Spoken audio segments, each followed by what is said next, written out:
This podcast is brought to you by Empora.top, the stories of top companies. Disclaimer: this AI-generated content is for informational purposes only and should not be considered as investment advice. If you like our podcasts, please subscribe on Apple Podcasts, Spotify, or your favorite podcast player. And don't forget to follow us on X at Empora.top. Find thousands of stories of top companies on our website, Empora.top.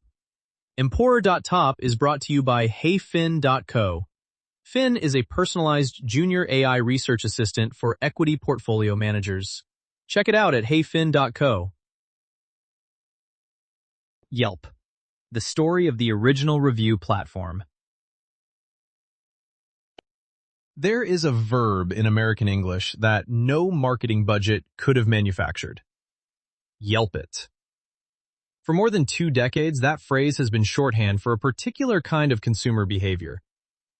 The moment of hesitation before committing to a plumber, a Thai restaurant, or a dentist in an unfamiliar neighborhood. Yelp did not invent online reviews, but it created the template that the entire local search economy still runs on. Crowdsourced opinions, star ratings, photos of someone's pad thai, and a relentless insistence that authentic consumer voice matters more than paid placement. By the numbers, the platform is formidable. More than 330 million cumulative reviews, revenue that crossed the billion-dollar threshold and reached roughly $1.47 billion in 2025.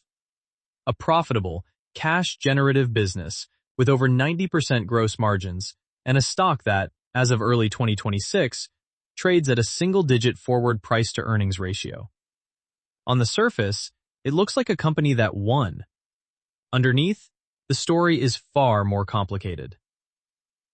How did a platform built on the fragile currency of user-generated reviews survive an all-out assault from Google, weather a decade of extortion allegations from angry merchants, ride the mobile revolution at exactly the right moment, stumble through a food delivery experiment, and then face the existential question of whether AI-powered search would render its entire model obsolete? That is the arc we are going to trace. This story begins where many of Silicon Valley's best stories begin, at PayPal. It runs through the messy early days of Web 2.0, through an IPO that was part ambition and part defensive fortification, through pandemic devastation and recovery, and into the current moment where Yelp finds itself simultaneously profitable, undervalued by many metrics, and deeply uncertain about its future.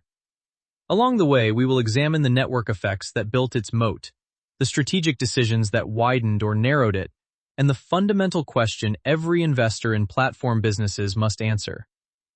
When your moat depends on the quality of content that strangers create for free, how durable is it really? The themes that run through Yelp's history: platform power, distribution dependence, the tension between serving consumers and monetizing merchants, and the challenge of growing when your core product already serves its purpose well, are relevant to anyone thinking about marketplace businesses, local commerce, or the future of search itself. In the lore of Silicon Valley, the PayPal Mafia is the closest thing the tech industry has to a graduating class. After eBay acquired PayPal in 2002 for $1.5 billion, a diaspora of engineers, product managers, and executives fanned out across the valley and built an astonishing roster of companies: LinkedIn, YouTube, Tesla, Palantir, Yammer, Slide, and, more quietly than most, Yelp. Jeremy Stoppelman was a 26-year-old engineer at PayPal, a Harvard graduate who had started in the engineering trenches and worked his way up to vice president of technology. His co-founder, Russell Simmons, was a fellow PayPal engineer, the kind of quiet builder who preferred writing code to pitching venture capitalists. Neither of them fit the mold of the charismatic founder-CEO that the Valley was beginning to worship. Stoppelman was earnest, stubborn, and deeply opinionated about product quality. Simmons was technical and pragmatic. Together, they had watched Peter Thiel, Elon Musk, Max Levchin, and Reid Hoffman operate at close range, absorbing lessons about scale, network effects, and the power of removing friction from everyday transactions. What made the PayPal alumni so prolific was not just talent, it was a shared operating philosophy. They had built a payments company inside a payments company, essentially creating a parallel financial system by solving a narrow, urgent problem, eBay fraud, and expanding from there. That pattern, start with a specific pain point, build an elegant solution, then ride network effects outward, would become the playbook for an entire generation of startups. Stoppelman's pain point arrived in the form of a bad case of the flu. Sick at home in San Francisco, he tried to find a doctor online and discovered that the internet, for all its sophistication in 2004, was essentially useless for finding a good local professional. The yellow pages were dying. CitySearch existed, but was curated by editorial teams, not real users. Google could tell you that a doctor existed, but not whether that doctor was any good. He and Simmons pitched an idea to Max Levchin, their former PayPal colleague who was now running an incubator. The concept was not reviews. It was an email-based referral system. Users would email friends asking for recommendations for doctors, plumbers, or restaurants, and the system would aggregate those recommendations into a useful database. Levchin invested $1 million from his incubator fund, and MRL Palco, yes, that was the entity's actual name, gave birth to Yelp in October 2004. The timing was exquisite, though they did not know it yet. The internet in 2004 was undergoing a philosophical revolution. Web 2.0, a term coined by Tim O'Reilly, was emerging as the defining paradigm. The idea was radical at the time. Instead of professionals creating content for passive consumers, the users themselves would generate the content. Wikipedia was proving that crowds could build an encyclopedia. Flickr was showing that amateur photographers could create a visual commons. Blogger and LiveJournal were turning everyone into a publisher. The specific problem Yelp would eventually solve, information asymmetry in local services, was enormous and essentially unsolved. Think about what it was like to find a good restaurant in 2004. A restaurant could put up a beautiful website and advertise in the local paper, but a consumer had no reliable way to know if the food was actually good, if the service was slow, or if the health inspector had concerns. Zagat existed for fine dining, but it was a paid guidebook updated annually, hardly useful for finding a Tuesday night takeout spot. For professions like plumbing or dentistry, the problem was even worse. Consumers were making high-stakes decisions. Who should fix the pipes in my house? Who should drill into my teeth? Based on essentially no information beyond a Yellow Pages listing and a prayer. Economists call this information asymmetry. The seller knows the quality of their service, but the buyer does not. In academic terms, it creates a lemons problem, where bad providers can masquerade as good ones because consumers cannot distinguish between them before purchasing. The Yellow Pages, which generated over $14 billion in annual revenue at their peak, profited from this asymmetry by selling ads to businesses regardless of quality. A terrible plumber and an excellent one paid the same rate for the same sized ad. That gap between what businesses claimed and what consumers experienced was the market that Yelp would fill, even though they initially had no idea they were going to fill it. The email referral system was, by any honest account, a flop. Users dutifully sent emails to friends asking for doctor recommendations, but the response rates were anemic, and the whole process felt clunky.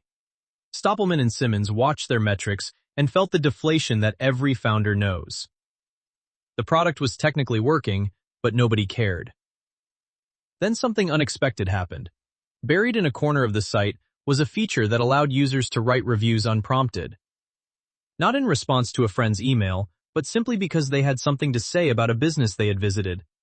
The volume was small at first, but the engagement was different. These reviewers were not filling out a form because someone asked them to. They were writing because they wanted to. Some wrote passionate, multi-paragraph essays about their favorite taco truck. Others wrote scathing takedowns of rude waiters. The writing was raw, personal, and, crucially, interesting to read. This was the pivot moment that defines Yelp's history. Stoppelman and Simmons recognized that the real product was not the email referral tool. It was the reviews themselves. Users wanted to share their experiences, and other users wanted to read them. The decision to abandon the referral model and rebuild the entire platform around user-generated reviews was not easy. Levchin's investment had been predicated on the referral concept. The pivot meant admitting that the original thesis was wrong and betting everything on an emergent behavior that was still tiny in scale. They made the bet.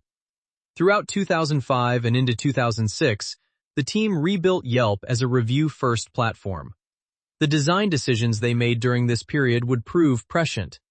Each reviewer got a profile page with a real name and photo, turning anonymous opinions into a social identity. Reviews were not just text. They included star ratings, useful/funny/cool votes, and eventually photos.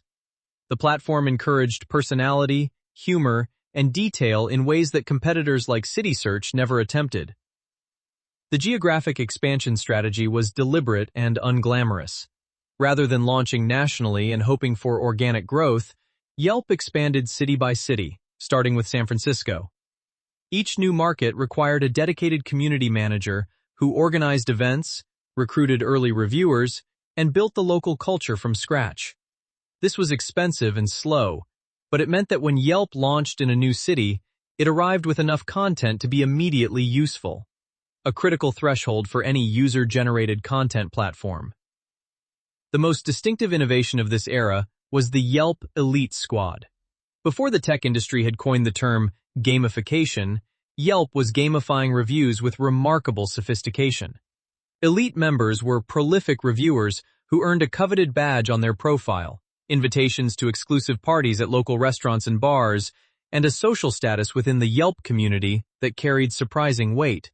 The parties were legendary.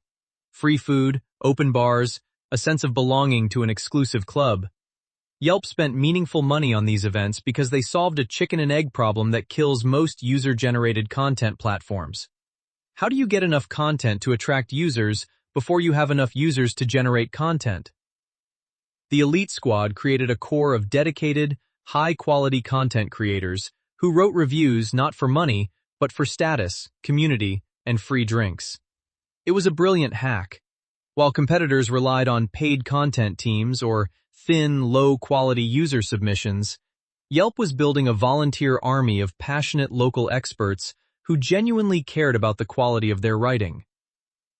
The early competitive landscape was fragmented and weak. CitySearch had been around since 1995, but was editorially curated and felt corporate. Insider Pages, another review site, lacked Yelp's social features and community energy. Google had not yet entered local reviews in any serious way. The weakness of the competition gave Yelp the runway to build its network effects in peace, a luxury that few startups enjoy and even fewer recognize while they have it. By late 2006, the flywheel was spinning. More reviews attracted more readers. More readers attracted more reviewers. More content made the platform more useful, which drove more traffic, which made it more attractive for businesses to claim their pages and engage with customers. The network effects were not theoretical. They were visible in the data, in the growing review counts, in the expanding city launches, and in the organic traffic growth that increasingly came from Google searches for local businesses landing on Yelp pages. The SEO advantage was particularly powerful during this period. When someone searched Google for best pizza in Brooklyn or plumber near me San Francisco, Yelp pages dominated the organic results. Google's algorithm rewarded sites with rich, frequently updated user-generated content. Exactly what Yelp was producing at scale. Each new review was effectively a piece of search-optimized content that drew traffic from Google, which attracted more users, who wrote more reviews. The company was, inadvertently, building one of the most effective SEO engines on the internet, and this organic Google traffic was free, a subsidy from the search engine that would later become Yelp's most dangerous competitor. The company had found product-market fit, not through brilliant strategy, but through the humility to abandon a failing idea and follow the users towards something better. The venture capital community took notice. Yelp raised $10 million in Series B funding in 2005 and $15 million in Series C in 2008, with investors including Bessemer Venture Partners, DAG Ventures, and Benchmark Capital. By the time the company raised its final private round, it was valued at over $500 million. A remarkable trajectory for a platform built on free content from unpaid contributors. In 2007, Yelp's offices in San Francisco hummed with the energy of a company that had figured out the product, but not the business model. The platform was growing beautifully. Millions of reviews, millions of visitors, a passionate community. But revenue was essentially zero. Venture capital was funding the operation, and investors were patient. But the fundamental question loomed. How do you make money from content that other people create for free?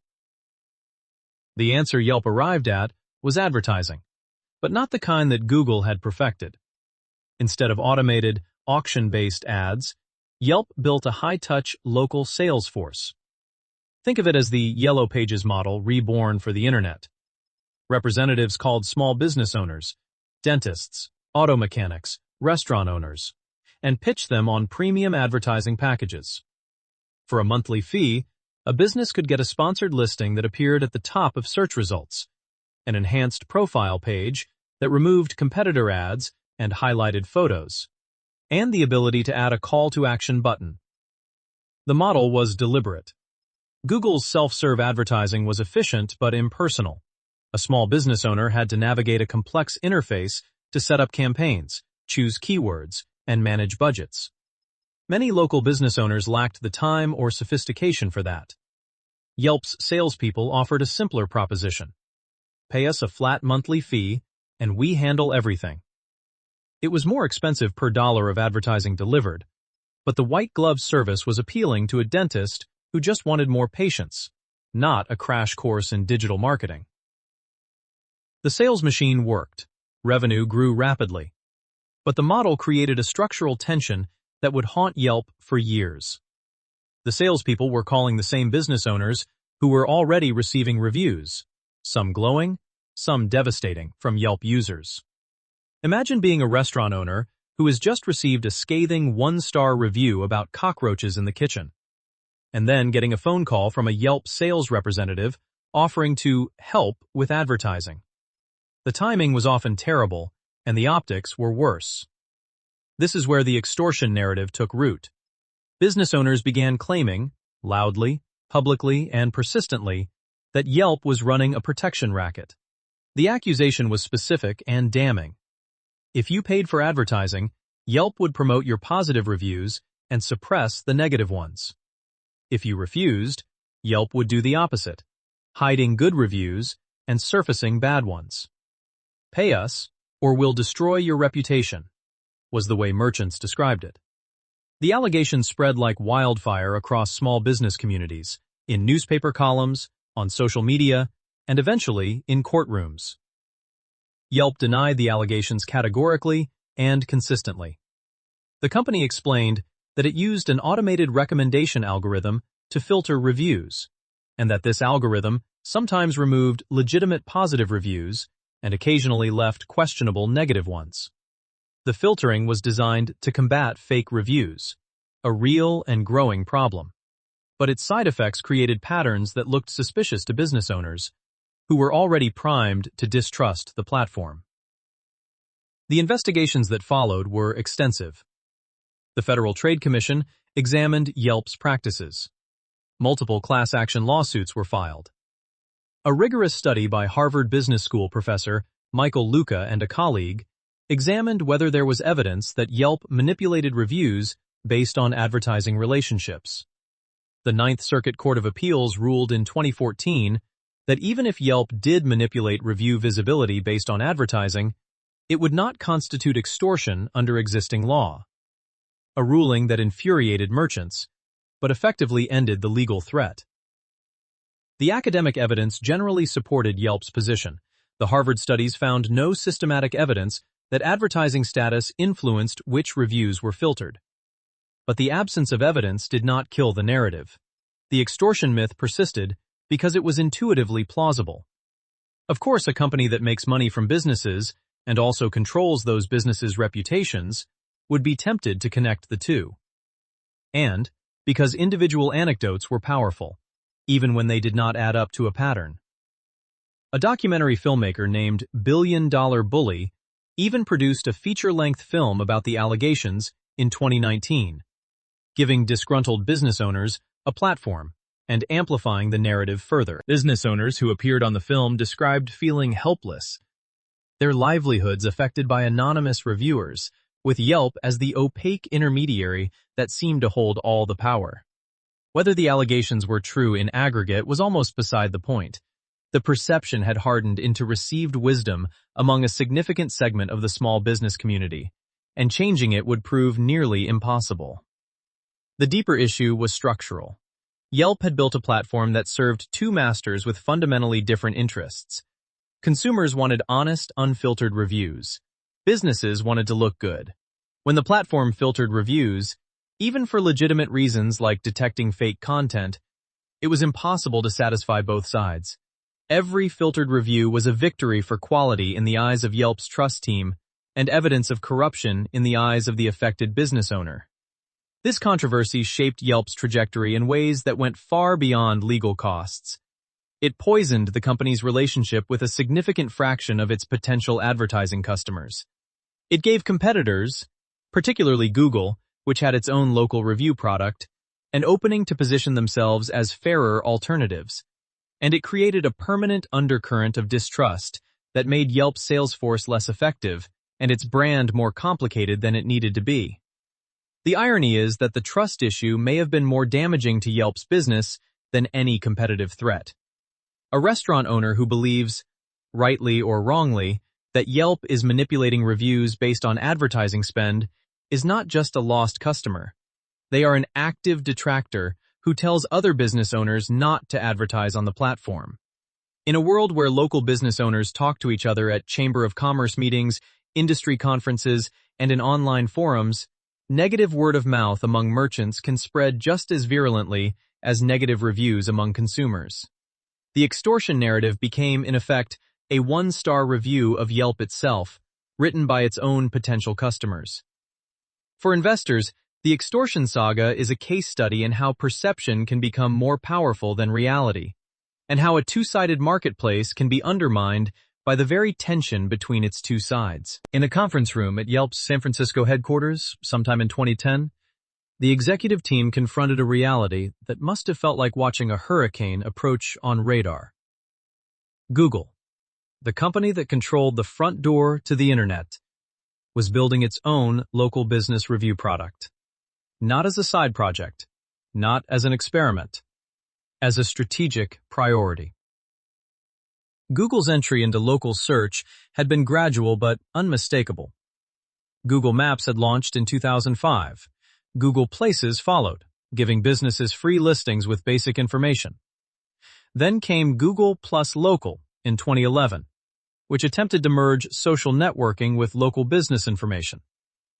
But the move that truly terrified Yelp was what Google called Search Plus Your World. The integration of Google Plus content, including local reviews, directly into Google's search results, above the organic links where Yelp pages had historically appeared. The implications were devastating and simple. Yelp's traffic, and therefore its entire business, depended overwhelmingly on Google search. When someone typed "best sushi near me" into Google, the search engine historically sent that user to Yelp, where they would read reviews and, hopefully, click on ads. But if Google started answering the "best sushi near me" question directly on the Google search results page, using its own reviews and ratings, why would the user ever click through to Yelp? Stoppelman responded with unusual aggression for a company of Yelp's size. He became one of the most vocal critics of Google's behavior in Silicon Valley, testifying before the U.S. Senate Judiciary Committee's Antitrust Subcommittee and filing formal complaints with regulators in both the United States and Europe. In one particularly pointed Senate appearance, he described Google's behavior as the digital equivalent of a department store putting its own brand products at eye level while hiding competitors' products in the basement. Yelp accused Google of three specific practices: scraping Yelp's content to populate its own local listings, demoting Yelp's organic search results to favor Google's own products, and using its monopoly in search to leverage its way into the local market. The philosophical question at the heart of this fight was profound and remains relevant to this day. Can any company truly compete when its rival controls the distribution channel?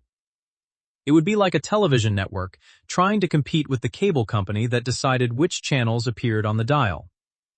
Yelp could have the best product, the most reviews, the most engaged users.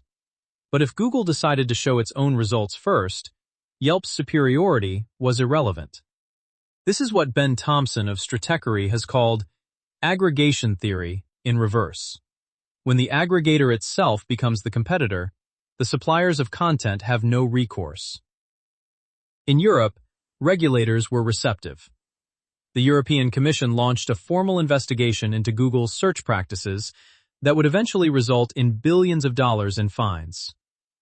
In the United States, the story was different. The FTC investigated Google's conduct in 2013 and, in a decision that stunned Yelp and its allies, essentially cleared Google with minor concessions. Internal FTC documents later leaked revealed that the staff had recommended suing Google, but the commissioners overruled them. Stoppelman publicly called the outcome a betrayal. Yet Yelp survived. This is the surprising part of the story, and it contains lessons for anyone thinking about platform competition. Despite Google's overwhelming advantage in distribution, Yelp maintained its position for several reasons. First, the quality and depth of Yelp's reviews were genuinely superior to Google's during this period. Google's reviews were thinner, less detailed, and less trustworthy. Users could tell the difference. Second, Yelp had built real brand equity. People yelped things, and that verb carried trust that Google's local product could not easily replicate.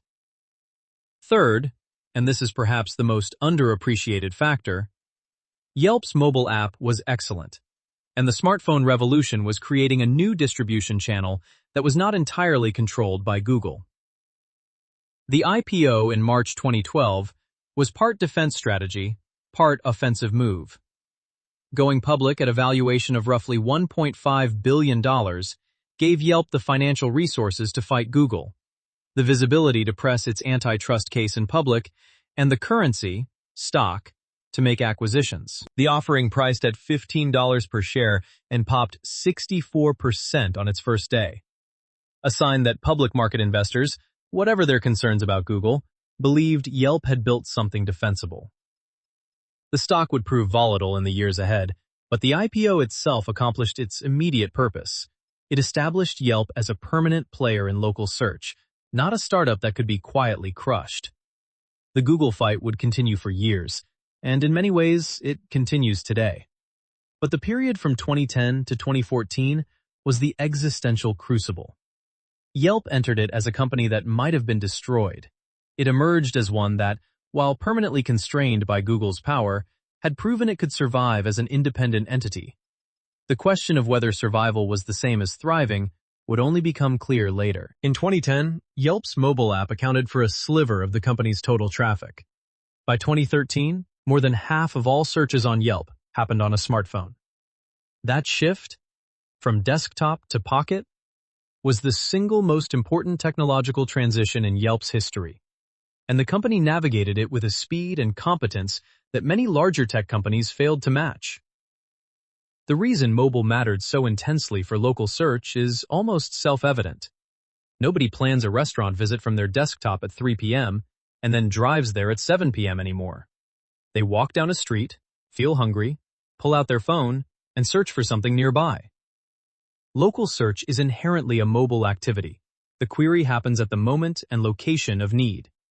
A company that could not deliver a fast, intuitive, location-aware experience on a 5-inch screen was dead in local search, regardless of how good its desktop product was. Yelp invested aggressively. The app featured check-in deals, where users could unlock discounts by checking in at a business, a feature clearly inspired by Foursquare's playbook.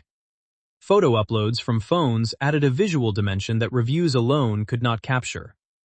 The Nearby feature used GPS to surface businesses within walking distance. Each of these features sounds obvious in retrospect, but in 2011 and 2012, many companies were still treating mobile as a shrunken version of their desktop site, rather than a fundamentally different product. During this period, Yelp reportedly turned down a $550 million acquisition offer from Google. The irony was rich. The company Yelp, accused of trying to destroy it through anti-competitive behavior, also wanted to buy it. Stoppelman and the board rejected the offer, believing that Yelp's independent value would far exceed the offer price. That decision looked brilliant for a few years as the stock climbed past $90 in 2014, and considerably less brilliant afterward as it fell into the 20s and 30s for extended periods. International expansion during this era was ambitious, but ultimately underwhelming. Yelp launched in more than 30 countries across Europe and Asia, but the results varied dramatically. In markets like the United Kingdom and Germany, Yelp gained some traction, though it never achieved the dominance it held in U.S. cities. The fundamental challenge was cultural. Review behavior varies enormously across cultures.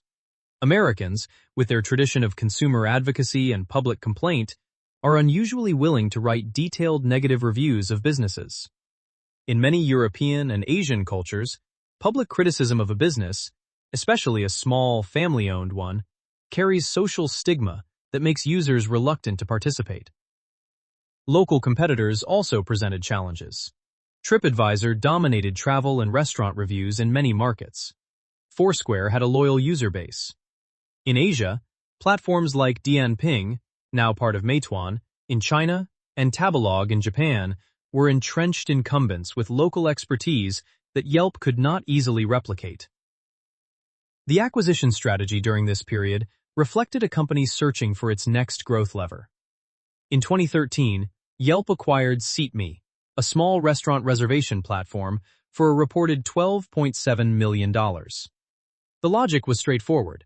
If Yelp could help users not just find restaurants, but book tables at them, the platform could capture transaction revenue and deepen engagement.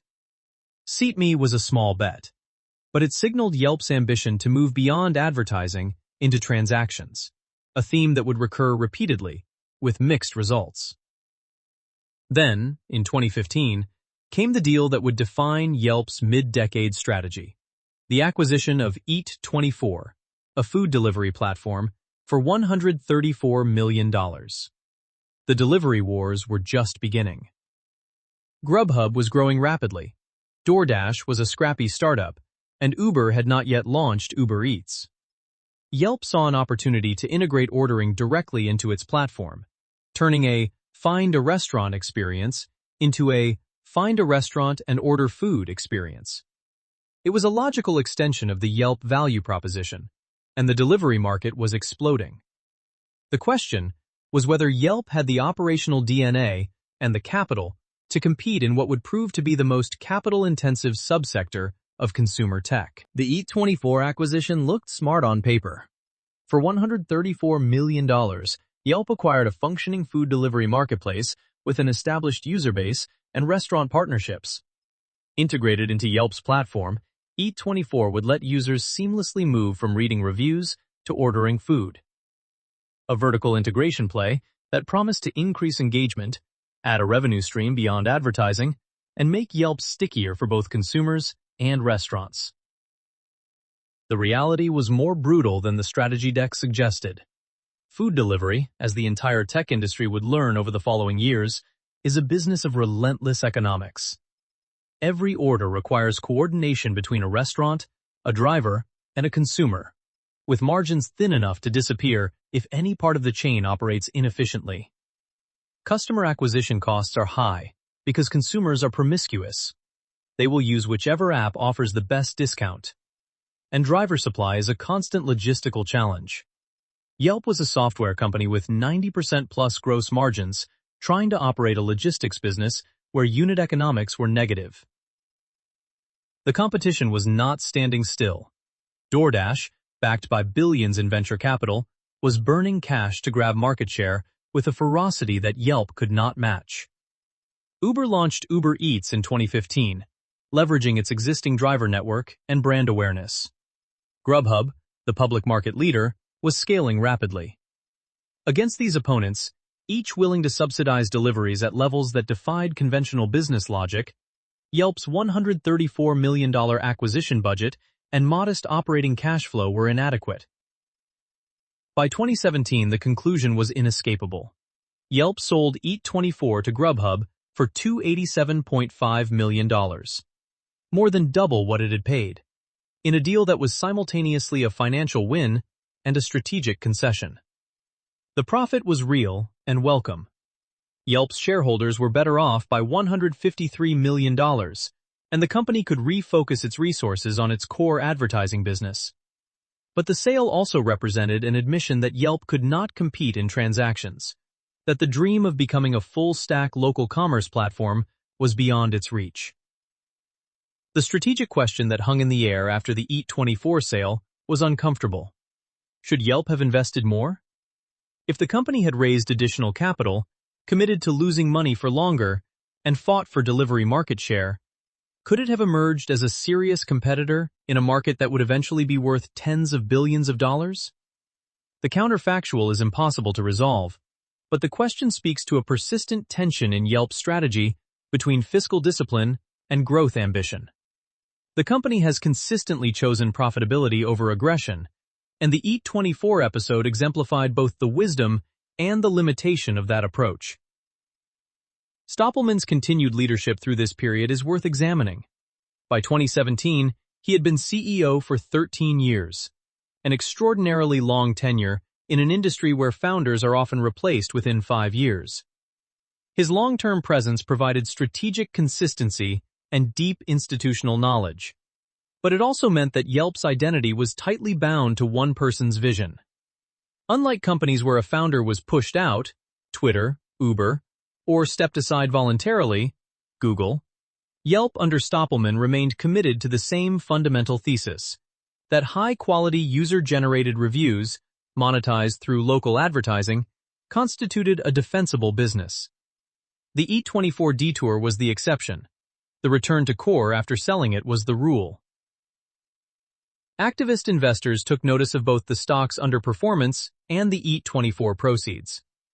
SQN Investors, a firm led by Amish Mehta that accumulated more than 4% of Yelp's shares, publicly called for a board overhaul and explored strategic alternatives, including a sale of the company. Yelp hired Evercore as a defense advisor and resisted the pressure. SQN eventually exited entirely, but the episode highlighted a recurring dynamic. Public market investors who believed Yelp's assets were worth more than the stock price implied, and a management team that believed independence was the path to realizing that value. Yelp made another acquisition in 2017 that received far less attention.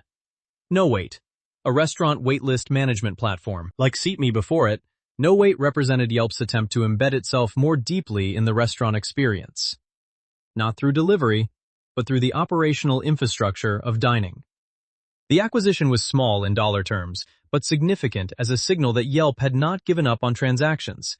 It was just looking for lower capital intensity ways to participate. The second half of the 2010s brought a realization that should have been obvious, but somehow still felt shocking.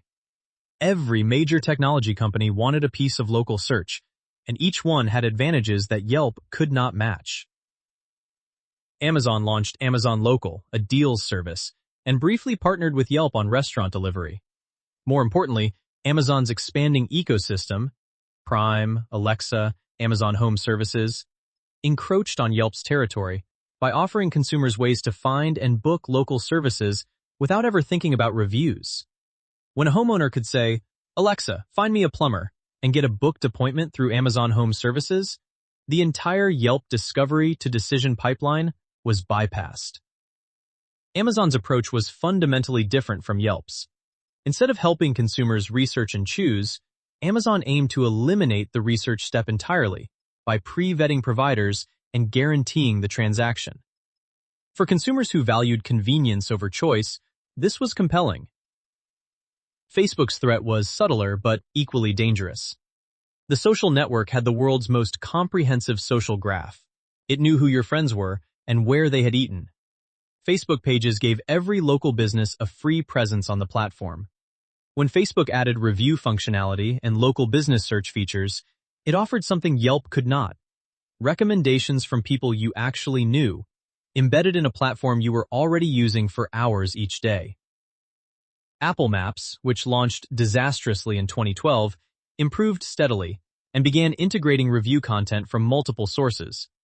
For the hundreds of millions of iPhone users who opened Maps to navigate to a restaurant, Apple's aggregated reviews, pulled from Yelp, TripAdvisor, and its own sources, made Yelp one option among many rather than the definitive authority.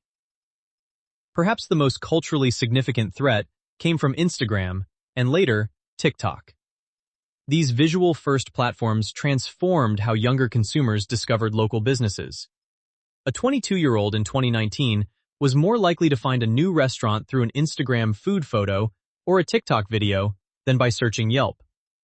A 30-second TikTok of a chef torching a creme brulee, viewed by millions, could drive more foot traffic to a restaurant than 100 five-star Yelp reviews. This was not a feature competition that Yelp could win by improving its app. It was a generational shift in how people consumed information about the physical world. The data confirmed what was visible in consumer behavior. Internal surveys and third-party research consistently showed that younger demographics, Gen Z in particular, were far less likely to use Yelp as a discovery tool and far more likely to rely on social media recommendations. Yelp's core user base was aging with the company, and the platform was not replacing departing users with younger ones at a sufficient rate. This demographic challenge is subtle, but potentially more threatening than any single competitor, because it suggests that Yelp's relevance could erode gradually rather than collapse suddenly. The unbundling of Yelp's value proposition was also underway. OpenTable dominated restaurant reservations. ClassPass owned fitness class discovery. Thumbtack and Angie carved out home services. Rover had pet services. ZocDoc had doctor appointments. Each of these vertical specialists offered a deeper, more tailored experience in their specific category than Yelp's horizontal platform could match. Yelp was a mile wide and an inch deep in many categories, while competitors were an inch wide and a mile deep. This is a classic pattern in platform economics. Aggregators that serve broad categories are vulnerable to unbundling by specialists who serve narrow categories better. Craigslist was unbundled by dozens of startups, each taking one category: apartments, Zillow, jobs, Indeed, dating, Tinder, stuff for sale, OfferUp, and building a superior experience. Yelp faced the same dynamic. Its breadth was an advantage for consumers who used it casually, but a disadvantage against competitors who invested all their resources in a single vertical. The fundamental problem, the one that would define Yelp's challenge for the foreseeable future, was that traffic growth was slowing while competition was intensifying. For a company whose revenue depended on selling advertising to small businesses, traffic was the feedstock. Every user who discovered a restaurant through Instagram instead of Yelp, or who booked a plumber through Amazon instead of Yelp, represented an ad impression that would never be monetized. The moat was still there. 330 million reviews is an enormous content asset. But the water level was dropping. Investors who had watched Yelp for years began to wonder whether the company's best days were behind it, even as the business remained solidly profitable. On March 19, 2020, California's governor issued a statewide stay-at-home order. For Yelp, a company whose entire reason for existence was helping people find and visit local businesses, the order was the equivalent of an airline being told that no one would be flying for the foreseeable future. The financial impact was immediate and severe. Revenue in the second quarter of 2020 plummeted by more than 60% compared to the prior year. Local businesses. Yelp's advertising customers were shutting down en masse. Many could not pay their Yelp advertising bills because they had no revenue. The company tracked business closures in real time on its platform, and the numbers were staggering. By September 2020, Yelp had marked over 163,000 businesses as closed, with roughly 60% of those closures appearing permanent. The existential question was not rhetorical. If people could not leave their homes, was local search dead? The entire premise of Yelp, helping consumers make decisions about physical businesses, seemed obsolete in a world where physical interaction was dangerous. Yelp's response was swift, and, in several cases, genuinely creative. The product team added COVID-19 safety attributes to business listings. information about mask requirements, outdoor seating, contactless delivery options. That turned Yelp into a practical tool for navigating the pandemic rather than a relic of pre-pandemic life. In a matter of weeks, Yelp became one of the most reliable sources for basic questions that suddenly mattered enormously. Is this restaurant open? Do they offer takeout? Is the patio heated? These questions had never been relevant at scale before, and Yelp moved faster than Google to surface them. The company launched an Open for Business initiative that gave small businesses free access to premium features, positioning Yelp as an ally of the local business community at a time when that community was in crisis. The initiative was partly altruistic and partly strategic, keeping businesses engaged with the platform during a period when many could not afford to advertise, ensured that Yelp's advertiser base would survive to spend money again when conditions improved. The platform also added virtual service categories, video consultations with doctors, lawyers, and trainers, reflecting the rapid shift toward remote everything. Delivery and takeout features were expanded and given prominent placement. These pivots were not revolutionary in isolation, but collectively they demonstrated an organizational agility that larger, more bureaucratic companies often lack. The recovery, when it came, was stronger and faster than almost anyone predicted. As vaccines rolled out in 2021 and restrictions eased, pent-up demand for local experiences exploded. People were desperate to eat at restaurants, get haircuts, visit gyms, and do all the things they had been denied for a year.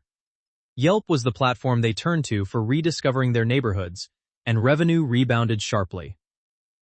But COVID also accelerated trends that threatened Yelp's long-term position. The delivery habit, ordering food through DoorDash, Uber Eats, and Grubhub, became deeply entrenched. Online ordering for restaurants, which Yelp facilitated but did not dominate, became an expectation rather than a novelty. The pandemic compressed years of digital adoption into months, and much of that adoption benefited competitors who had invested more heavily in transactional capabilities. The pandemic also changed how people worked, which changed where they searched for local businesses. Remote work meant that many consumers were spending more time in suburban and rural areas, away from the dense urban cores where Yelp's coverage was strongest. The geography of local search was shifting, and Yelp's traditional strength in cities like San Francisco, New York, and Chicago was less decisive than it had been. Internally, the crisis forced financial restructuring. Yelp cut costs aggressively, reducing its workforce by approximately 1,000 employees, roughly 20% of staff, in April 2020, and furloughing hundreds more. The layoffs were concentrated in the sales organization, where the collapse of local advertising spending had made many positions immediately redundant. Executive compensation was temporarily reduced. Office leases were renegotiated or abandoned as remote work became the default. The cultural impact was significant. Yelp's identity had always been rooted in community. The elite squad, the local events, the in-person energy of its sales teams. A company built on connecting people with local experiences was now a fully remote workforce, selling advertising for businesses that might not survive the year. The dissonance was palpable. For investors, the COVID period revealed both Yelp's resilience and its limitations. The company proved it could survive a catastrophic demand shock, cut costs efficiently, and emerge profitable. But it also showed that Yelp's recovery ceiling was lower than its pre-COVID trajectory. Revenue came back, but growth did not accelerate the way it did for many other tech platforms that benefited from pandemic-driven digital adoption. Shopify's revenue more than doubled during the pandemic. Zoom became a verb. Peloton became a phenomenon. Yelp merely survived. And survival, while admirable, did not generate the kind of returns that investors in tech companies have come to expect. The crisis was survived. The structural questions remained. By 2023, Yelp's strategic narrative had crystallized around a single bet: services. The company had watched its restaurant, retail, and other categories plateau, and in some quarters, decline. But home services, plumbers, electricians, contractors, house cleaners, were growing consistently, driven by a homeowner economy, where aging housing stock, remote work renovations, and chronic skilled labor shortages kept demand high. The numbers tell the story. Services advertising revenue reached $948 million in 2025, growing 8% year over year, and representing roughly 68% of total advertising revenue. The company logged 16 consecutive quarters of double-digit growth in services before the rate moderated. Meanwhile, the restaurants, retail, and other category declined 6%, reflecting both macro headwinds in dining and the structural shift of discovery away from review platforms and towards social media and delivery apps. The Request a Quote feature became the centerpiece of Yelp's services strategy. Instead of simply reading reviews and calling a plumber, users could submit a request describing their project. I need a bathroom remodel, approximately 80 square feet, replace tub with walk-in shower. And Yelp would match them with relevant professionals who would respond with quotes. This moved Yelp up the value chain from discovery to lead generation, a higher monetization activity that made the platform more valuable to service professionals and stickier for consumers. For the service professional, this was meaningfully more valuable than a generic ad impression. It was a qualified lead from a consumer with stated intent and a specific project. For Yelp, it meant the platform was participating in the transaction flow, not just the awareness stage. Then came the AI earthquake. When ChatGPT launched in November 2022 and rapidly became the fastest-growing consumer application in history, the implications for search-dependent businesses like Yelp were immediately apparent. If consumers could ask an AI assistant, "Find me a good plumber in Brooklyn," and get a synthesized answer drawing on review data, ratings, and availability, without ever visiting Yelp's website or app, the traffic that supported Yelp's entire advertising model could evaporate. Yelp's response has been multifaceted. The company launched Yelp Assistant, an AI-powered chatbot that guides users through the process of finding and engaging with local businesses through conversational interaction. Request a Quote submissions through the assistant grew more than 400% year over year in 2025 and represented roughly 5% of all Request a Quote projects, with full rollout expected by end of first quarter 2026. The company also introduced AI-generated review highlights, summaries of what reviewers said about specific aspects of a business, and enhanced natural language search capabilities. On the business-facing side, Yelp launched Yelp Host in the third quarter of 2025, an AI-powered phone answering service for restaurants. Since launch, it had answered more than 190,000 calls and handled thousands of reservations monthly, offering small businesses AI capabilities that they could never afford to build themselves. The Hatch acquisition in early 2025 was the most significant deal since Eat24. For approximately $300 million, $270 million in cash, plus $30 million in employee retention, Yelp acquired an AI-powered lead management and communication platform for service professionals. Hatch was growing revenue at 70% annually, with roughly $25 million in annual recurring revenue, though it was modestly cash flow negative. To understand why this matters, consider the journey of a typical Yelp lead for a home services professional. A homeowner requests a quote for a kitchen remodel. Yelp sends the lead to several contractors. The contractors who respond fastest and most professionally are most likely to win the job. But many small business owners are terrible at lead management. They are busy installing cabinets, not checking email. Hatch's AI-powered platform automates the initial response, follows up with leads, schedules appointments, and tracks the communication pipeline. For a contractor, this can mean the difference between converting 20% of leads and converting 40%. For Yelp, it means advertisers get more value from their spend, which improves retention and willingness to pay higher prices. The strategic logic was to deepen the value Yelp provided to service professionals beyond advertising, helping them not just get leads, but manage and convert those leads through AI-automated communication. Perhaps the most strategically significant recent development was the data licensing agreement with OpenAI. Yelp's corpus of 330 million reviews and more than 500 million photos represents one of the largest proprietary datasets of local business information in the world. As AI models become more capable and more hungry for high-quality training data, Yelp's content library becomes a potential revenue stream independent of advertising, a hedge against the very disruption that AI threatens to cause. Other revenue, which includes data licensing, grew 17% in 2025. The competitive landscape remains daunting. Google Maps reviews have become ubiquitous and good enough for many consumers, even if they lack the depth and personality of Yelp reviews.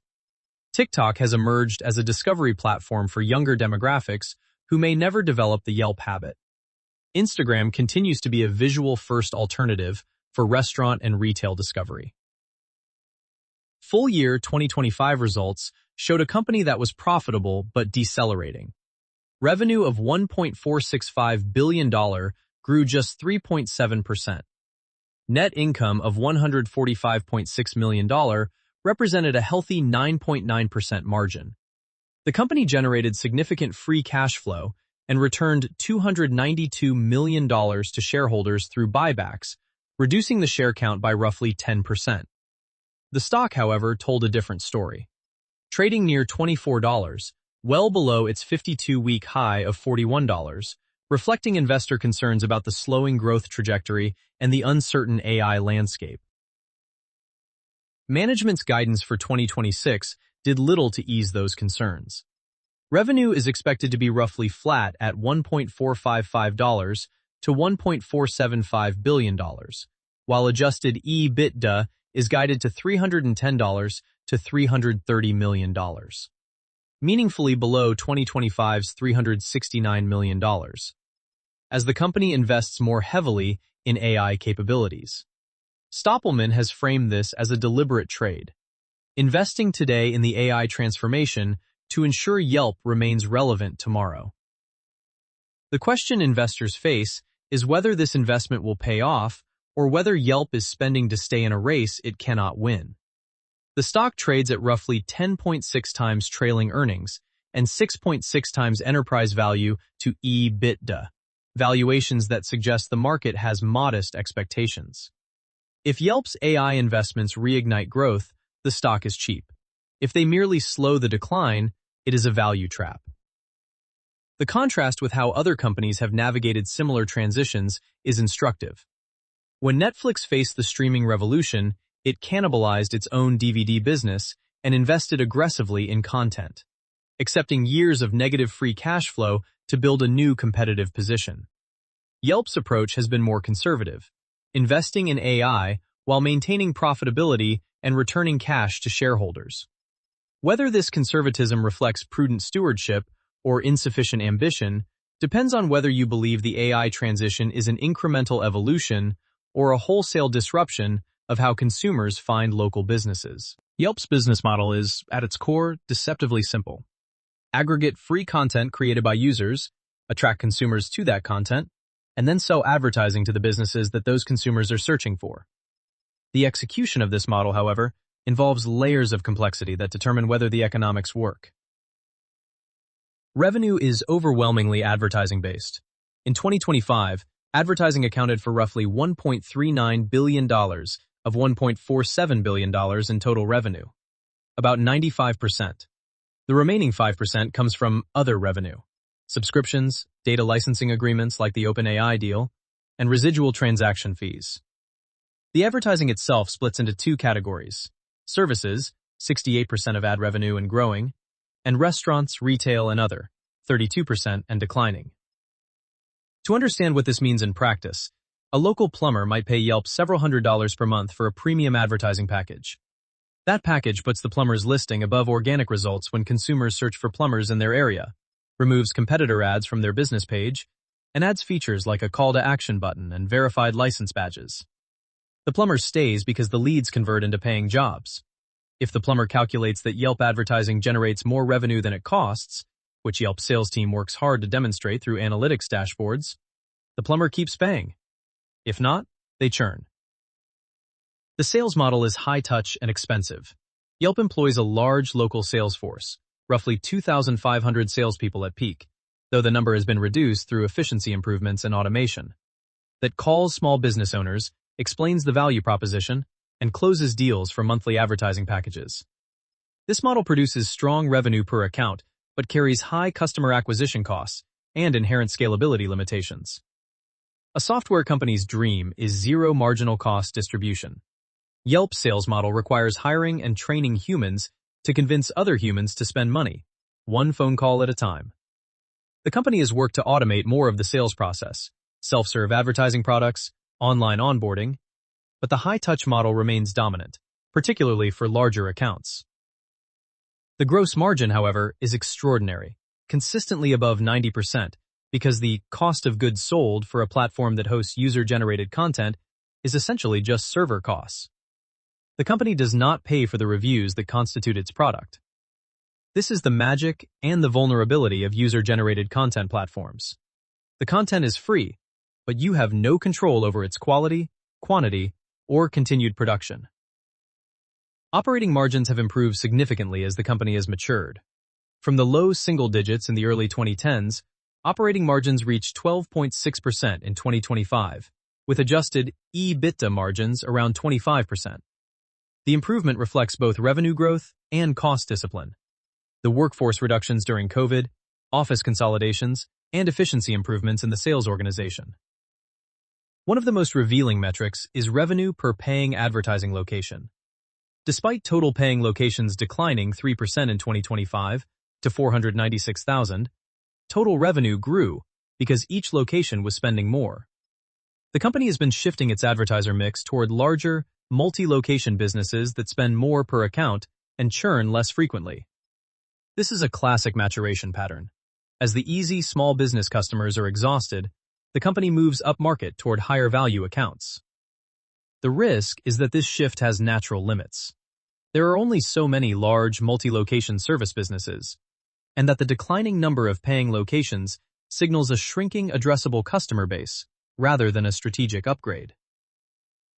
Capital allocation has been heavily weighted toward buybacks. The company repurchased $292 million in stock in 2025 at an average price of $33.29 per share, well above the current trading price of roughly $24, and authorized an additional $500 million buyback in February 2026. The buyback strategy reflects management's belief that the stock is undervalued and that returning cash to shareholders is preferable to investing in growth initiatives with uncertain returns. Critics would note that the 2025 buybacks were made at prices significantly above where the stock trades today, destroying value in hindsight. The comparison to other local platforms is instructive. OpenTable takes a per-reservation fee, typically $1 to $2.50 per seated diner, giving it transaction-based revenue that scales directly with usage. Angie, formerly Angie's List, combines advertising with lead generation fees, charging service professionals per lead rather than a flat monthly rate. Google's local product is monetized through its broader search advertising ecosystem, making it effectively free for users and cross-subsidized by the most profitable business model in the history of technology. Yelp's pure advertising model, dependent on a declining number of paying locations and growing revenue per account, sits in an uncomfortable middle ground. Too dependent on a single revenue source for comfort, too profitable to justify the risk of radical transformation. The capital return story deserves emphasis. Since initiating its buyback program, Yelp has returned billions of dollars to shareholders through repurchases, consistently reducing the share count.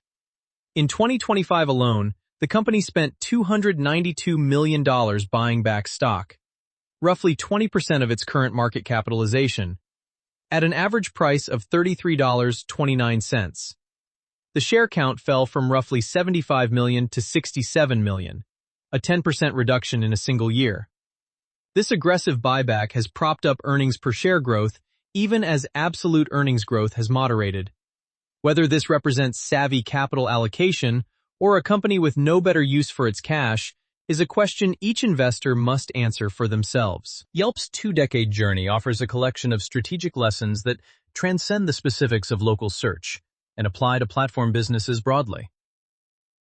The first, and perhaps most important lesson, is about building community before monetization. Yelp spent years investing in its elite squad, community events, and user experience before seriously pursuing advertising revenue. This patience, funded by venture capital that believed in the long game, allowed the platform to build a content moat before the pressure of quarterly earnings targets could distort product decisions. The contrast with companies that monetize aggressively too early and alienate users in the process is stark. Facebook followed a similar playbook, reaching 1 billion users before fully turning on the advertising machine, and it worked spectacularly. The companies that tried to monetize before building a loyal user base mostly became footnotes. The second lesson is about the durability and limitations of user-generated content as a competitive moat. 330 million reviews is an extraordinary asset that took 20 years and millions of contributors to build. No competitor can replicate it overnight. But the moat has proven to be narrower than it appeared. Google built a comparable review database by leveraging its distribution dominance and making it effortless for any Google user to leave a review. The lesson? Content moats are real, but vulnerable to competitors who control the distribution channel through which that content is discovered. The third lesson concerns the perils of two-sided marketplaces where one side actively dislikes you. Yelp's relationship with merchants has been adversarial since the extortion controversy, and that tension has limited the company's ability to monetize its merchant side. Compare this with platforms like Shopify, where merchants love the product, or Airbnb, where hosts generally view the platform as a partner rather than an adversary. When half of your marketplace resents you, growth becomes significantly harder. Platform risk. The dependence on Google for traffic is the fourth lesson and perhaps the most cautionary. Yelp has spent over a decade fighting Google's dominance in distribution, and while the company has survived, it has never overcome the fundamental asymmetry. Any business that depends on another company for its distribution is, in some sense, a tenant rather than an owner. The lesson is not that platform dependence is always fatal. Yelp is still here, but that it permanently constrains growth and strategic optionality. The build versus buy decisions at Yelp provide a fifth lesson. The Eat24 acquisition was a buy decision that initially seemed smart and ultimately failed. Not because the logic was wrong, but because the capital requirements of food delivery exceeded what Yelp could sustain.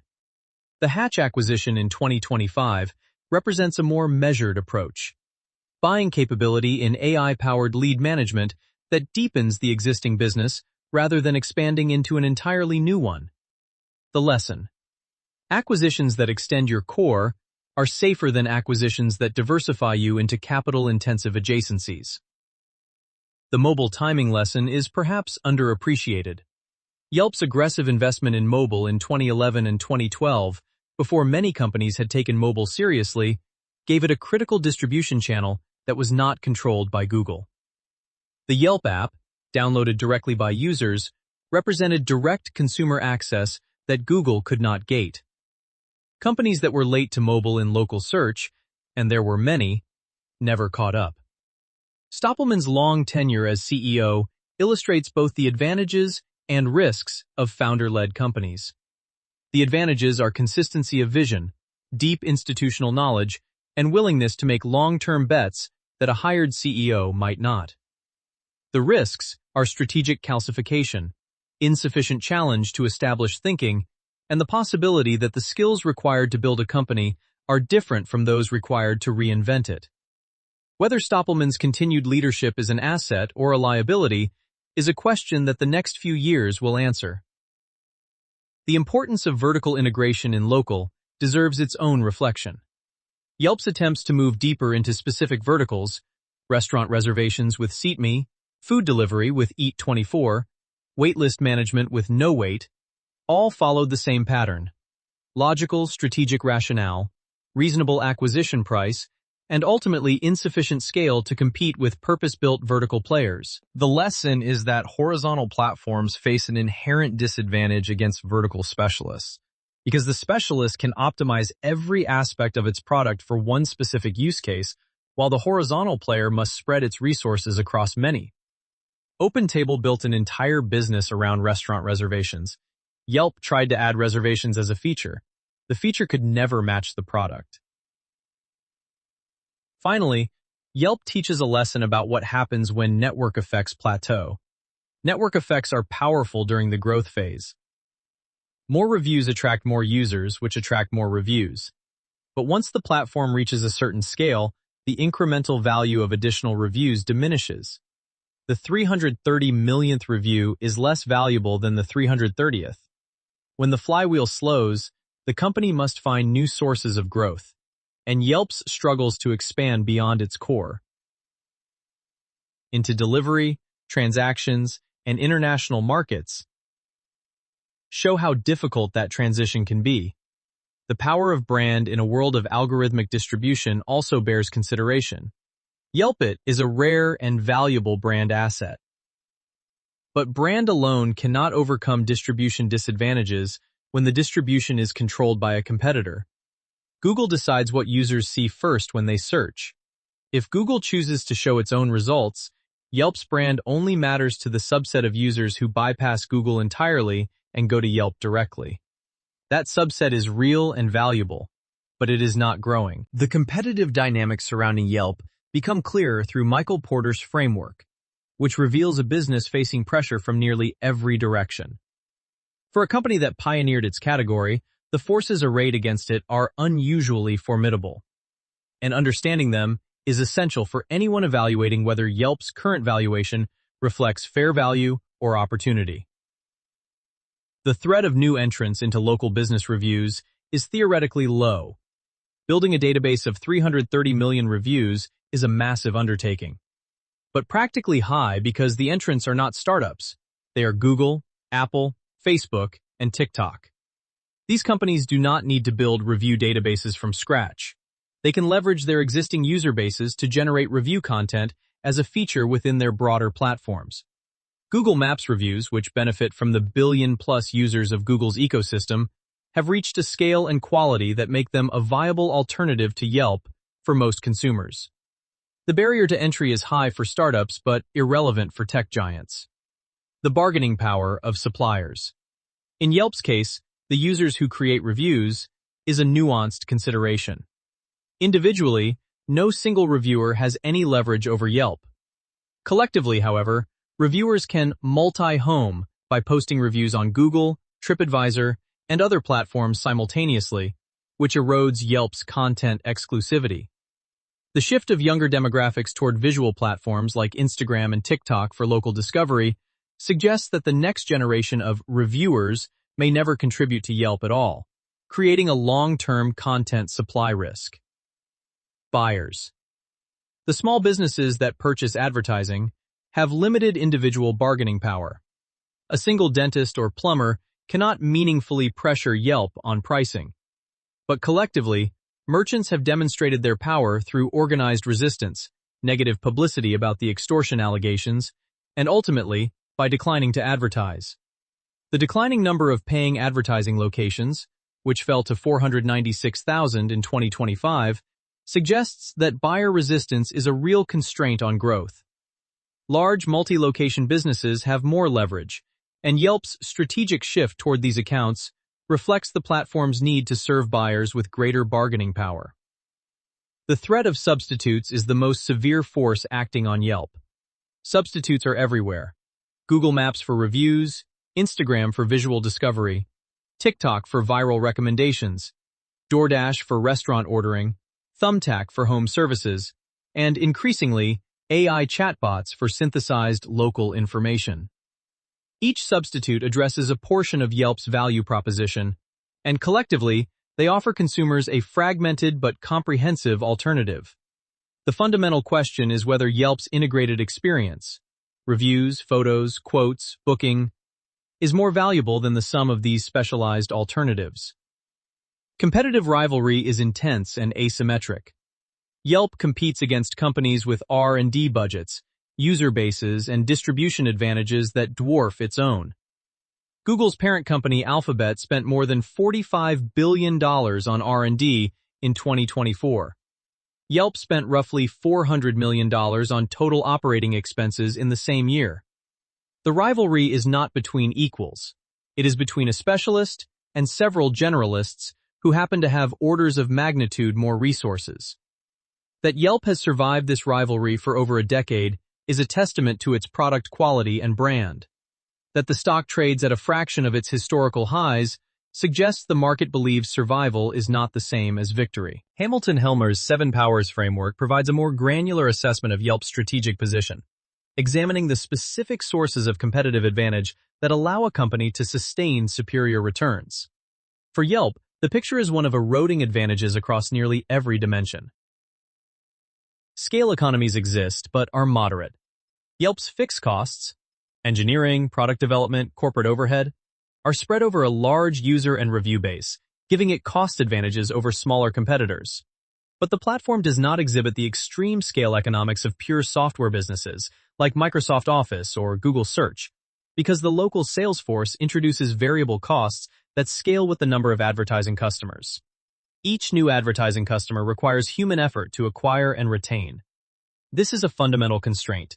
Yelp's business model is part software, high margin, scalable, and part services, lower margin, labor-intensive. And the services component prevents the kind of operating leverage that investors love in pure software companies. Network effects are Yelp's strongest power, but they operate asymmetrically. On the content side, the network effect is clear. More reviews make the platform more useful, which attracts more users, which attracts more reviewers. On the merchant side, however, the network effect is weak or non-existent. A restaurant does not benefit from more plumbers being on the platform.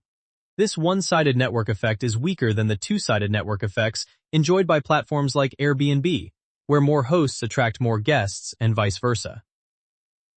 Counterpositioning was Yelp's original superpower. When the company launched, it was counterpositioned against the Yellow Pages, a user-generated, digital, free platform versus an advertiser-supported, print, paid directory. Incumbents could not respond without cannibalizing their existing business. But the Yellow Pages died not because of Yelp, but because of the internet broadly. And today, Yelp faces its own counterpositioning threat from AI-powered search tools that can synthesize review data without sending users to Yelp's platform. Switching costs are low for consumers and moderate for businesses. A consumer can switch from Yelp to Google Maps with zero friction. There is no data lock-in, no learning curve, no cost. For businesses, switching is somewhat harder because their Yelp profile represents years of accumulated reviews that cannot be transferred. But businesses can and do advertise on multiple platforms simultaneously, meaning that Yelp does not enjoy the high switching costs that characterize truly defensible business software. Branding remains a meaningful power. Yelp It is part of the American lexicon, a distinction shared with very few companies: Google, Uber, FedEx. This brand recognition translates into direct traffic. Users who type Yelp.com or open the Yelp app rather than searching Google, which provides a distribution channel independent of Google's algorithm. But brand power is not growing. Younger consumers are less likely to Yelp it and more likely to check Instagram or ask a friend. The review database might appear to be a cornered resource, but it is not truly proprietary. Google has built a comparable database. TripAdvisor has extensive reviews in travel and dining. And increasingly, AI models trained on publicly available data can access and synthesize review content regardless of its original source. The data licensing deal with OpenAI is an interesting development. It monetizes the database directly, but it also highlights the risk that Yelp's content may be more valuable to AI companies than to Yelp itself. Process power, through the elite squad and community management, was once distinctive, but has become less relevant as the program has scaled back and as user-generated content has become ubiquitous across platforms. What was innovative in 2006, gamified reviewing, community events, social profiles for reviewers, is now table stakes. Every platform, from Google to Amazon to TripAdvisor, has some version of these features. The overall assessment is sobering. Yelp's moat has narrowed significantly from its peak. Network effects remain its strongest defense, but they are insufficient against competitors who control distribution. Google, Apple, or who offer fundamentally different discovery modalities. TikTok, Instagram. The company is not defenseless, but it is playing defense more than offense, and the trajectory favors its larger competitors. The divergence between Yelp's fundamental business metrics, profitable, cash-generative, strong brand, and its market valuation, a $1.5 billion market cap, down from its historical highs of over $5 billion, reflects a genuine debate about the company's future. Both sides of this debate have merit, and the resolution will depend on factors that are genuinely uncertain. Here's the case for each. The bear case begins with structural decline. Google owns the entry point to local search for the majority of consumers, and every improvement Google makes to its local product reduces the probability that a user clicks through to Yelp. The data supports this concern. Yelp's app-unique devices declined 2% in 2025, and ad clicks fell 7%. These are not cyclical fluctuations. They represent a secular trend of Google capturing more of the local search journey within its own ecosystem. Revenue growth has decelerated from 12% in 2023 to 5.6% in 2024 to 3.7% in 2025, with 2026 guidance implying essentially flat performance.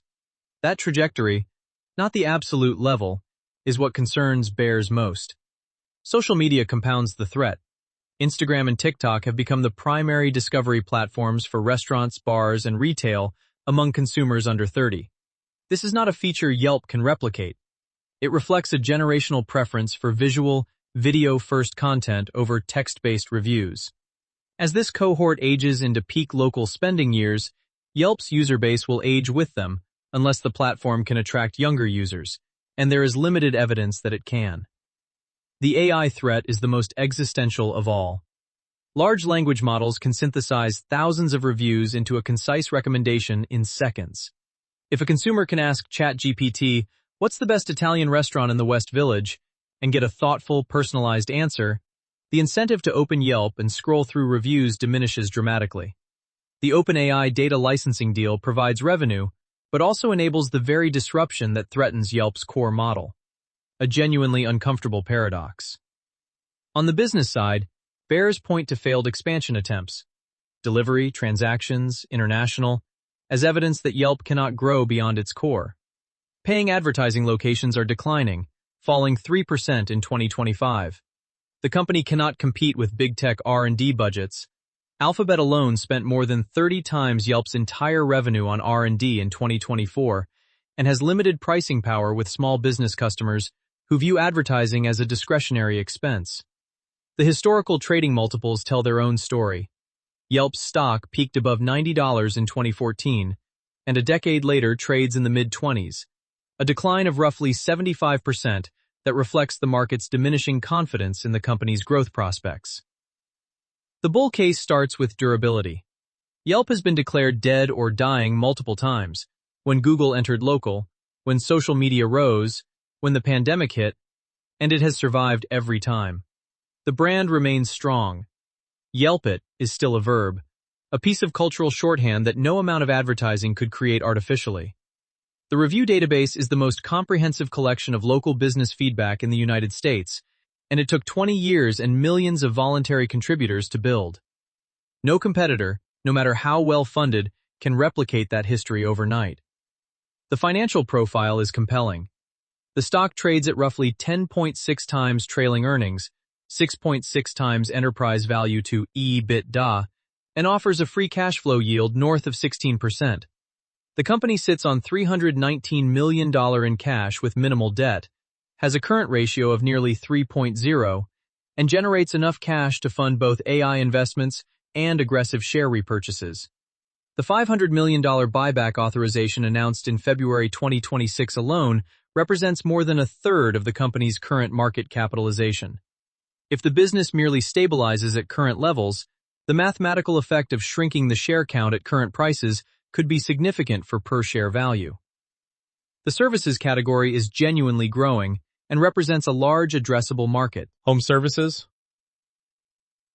plumbing, electrical, HVAC, roofing, landscaping, is a hundreds of billions of dollars market in the United States. And Yelp services advertising revenue of $948 million represents a small fraction of total local business advertising spend. The request-a-quote model and the Hatch acquisition position Yelp as a lead generation platform for service professionals, not just a review site, and lead generation commands higher monetization than brand advertising. AI could be a tailwind rather than just a headwind, if Yelp successfully integrates AI into its platform. Through the assistant chatbot, Yelp Host, AI-generated summaries, and smarter matching. It could offer a better user experience than the current review scrolling paradigm while maintaining its direct relationship with consumers. The data licensing opportunity is nascent but real.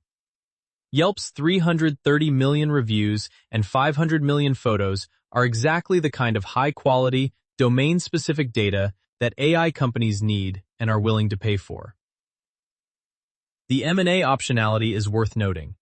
At a $1.5 billion market cap with $319 million in cash, Yelp would be a feasible acquisition for dozens of potential buyers.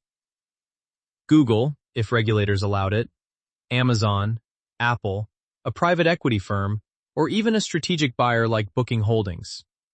The review database, the brand, the profitable cash flows, and the advertiser relationships have clear strategic value that might exceed the current stock price. Consider the precedent. Booking Holdings acquired OpenTable in 2014 for $2.6 billion, valuing it at roughly 10 times revenue at the time. Even at a much more modest multiple, an acquirer could justify a significant premium to Yelp's current trading price. The valuation case is straightforward. The stock trades at levels typically associated with businesses in secular decline, yet the company continues to generate record revenue, double-digit returns on equity, and enough free cash flow to buy back a tenth of its shares annually. Either the market is right that Yelp's best days are behind it, or it is pricing in too much pessimism about the AI transition, and not enough credit for a durable, profitable franchise with a strong brand. The answer likely depends on whether you believe Yelp's 330 million reviews and deep local business relationships constitute a genuine competitive advantage in a world where AI is reshaping how consumers discover the physical world around them. The key metrics that matter most for tracking Yelp's trajectory going forward are 2. Services advertising revenue growth rate, which indicates whether the company's strategic pivot to its strongest category is working, and paying advertising location count, which reveals whether the customer base is stabilizing, growing, or continuing to shrink. These two numbers, more than any others, will determine whether Yelp's story from here is one of reinvention or managed decline. In February 2026, Yelp reported its full year 2025 results. Record revenue of $1.465 billion. Record net income of $145.6 million. And over 55 new product features launched during the year. The company also reported that it had identified and filtered nearly 500,000 suspected AI-generated fake reviews in 2025. A new front in the trust war that has defined Yelp since its inception. The irony is sharp. AI is simultaneously the tool Yelp uses to detect fake reviews, the technology it deploys to improve its product, and the force that threatens to disintermediate its entire business model. Stoppelman outlined 3 strategic pillars for 2026. Reconceiving the platform around answers and actions, delivering AI tools to help local businesses operate more efficiently, and extending Yelp's reach across the emerging AI ecosystem. At the Morgan Stanley Technology, Media, and Telecom Conference in early 2026, Stoppelman elaborated on the vision, arguing that Yelp's first-party data, reviews written by real humans about real experiences, is becoming more valuable, not less, in an era flooded with AI-generated content. The argument has a certain logic. As the internet fills with synthetic text, the provenance and authenticity of Yelp's human-written reviews could become a differentiator rather than a commodity. Whether this thesis proves correct will likely determine Yelp's relevance in the next decade. The stock's recent trajectory tells its own story.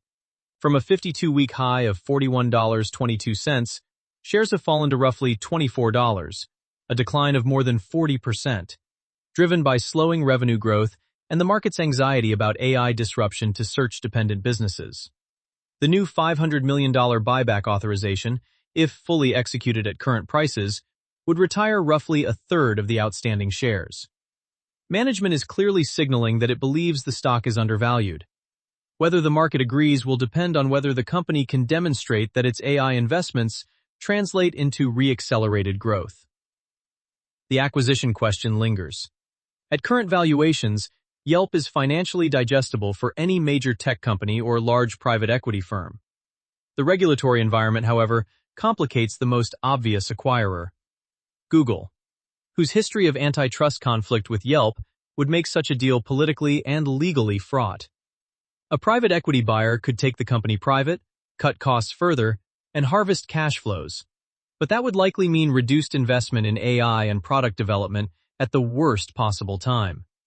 An acquisition by a company like Amazon, Apple, or Booking Holdings would make strategic sense, but would require a willing seller, and Stoppelman has historically resisted sale processes. The AI search paradigm shift is the defining uncertainty. If AI assistants become the primary interface through which consumers make local decisions, the question is whether Yelp becomes a data supplier to those assistants, monetized through licensing deals, or an integrated platform that uses AI to improve its own consumer experience. The company is betting on both simultaneously, licensing data to OpenAI while building its own AI-powered features. Whether both bets can succeed, or whether licensing data to AI platforms inevitably undermines the reason consumers visit Yelp directly, is an open question. What would it take for Yelp to re-accelerate growth?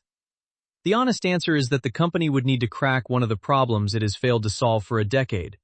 Either meaningfully expand beyond the US market, successfully integrate transactions into its platform, or find a way to attract younger users who currently discover local businesses through social media. Each of these is achievable in theory and has proven elusive in practice. The local search market is enormous, estimated at hundreds of billions of dollars in annual spending by local businesses on marketing and advertising. And Yelp's $1.5 billion in revenue represents a tiny share. The opportunity is real.